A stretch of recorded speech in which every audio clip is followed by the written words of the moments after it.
Exactly. I'm already here because I want to buy, usually is the way that works out, right? So it is going to be under 48 hours most of the time. But if you look at actual customer buying journeys, they're usually significantly longer. So we see data on, I think in the last 30 days, this question, how long did you know about us before placing your first purchase, has been answered over 1.5 million times. Wow. So we see 1 million plus responses a month basically on that question. And so that question, based on that, we know that 60% plus of people take more than a week to make their first purchase. So if you're looking at ad advertising windows in the context of a week, you're missing out on a ton of the long tail impact.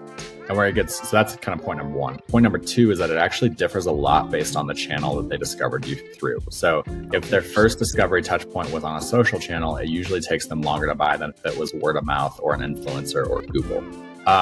And so like for Google, we see most people buy day one or within 7 days at a minimum. That's 50% plus that are in that 7-day window. If you look at Meta or TikTok, it's usually a little bit longer. You look at something like TV or YouTube, it's even longer typically. And so that's what we want to help brands understand is like, hey, when you're putting $1 in, your goal is to get $1 out in 7 days. Sure, that's great. But sometimes you also want to understand that there's a much longer tail impact here than what you can see in that first 7 days.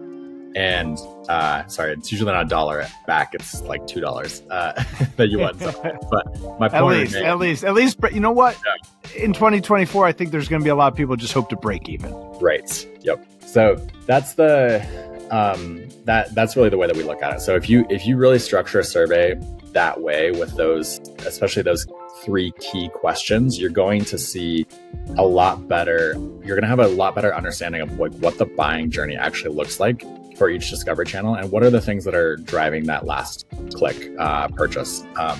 So that's the way that we break it down.